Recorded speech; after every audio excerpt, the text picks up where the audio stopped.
Hey there, Trevor here. And in this video, I'm going to show you how to fix if other devices can't connect to your personal Wi-Fi hotspot. Now, if you're trying to connect either a Mac or an iPad or even an Android or a Windows computer, you should be able to connect all of those to your hotspot. I'll show you exactly how to get it fixed.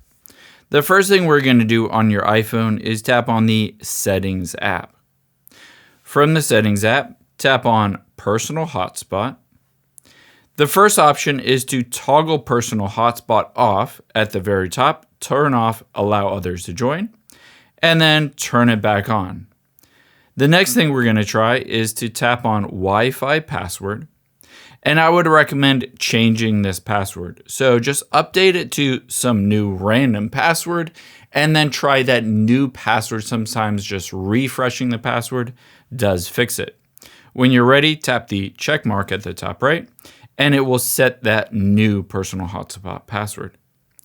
Next, scroll down, and on maximum compatibility, turn this on. Keep in mind, this does help, especially for certain older devices, to be able to connect to your personal hotspot. If these don't work, tap the back arrow at the top left, scroll down, tap on General, scroll down, tap on Transfer or Reset iPhone. Tap on Reset. Tap on Reset Network Settings. This resets all of the network settings, including Wi-Fi, cell data, and personal hotspot. Essentially, by resetting everything, a lot of times it gets it fixed just by basically clearing everything out.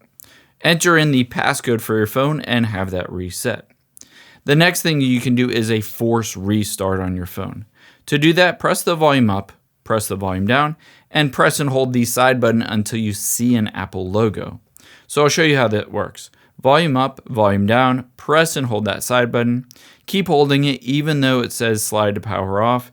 Eventually your screen will go completely black, and then just keep holding it until you see the Apple logo appear. When you see that Apple logo appear, you can lift your fingers off and you've done that force reset. If this still doesn't work for your personal hotspot, keep in mind a lot of times carriers have data limits for your personal hotspot, like AT&T, Verizon, T-Mobile. You might have met the maximum data allotment for your personal hotspot for that month, and you need to wait till the next month until it refreshes. I hope this helps. If you enjoyed this video, check out the video over to my right.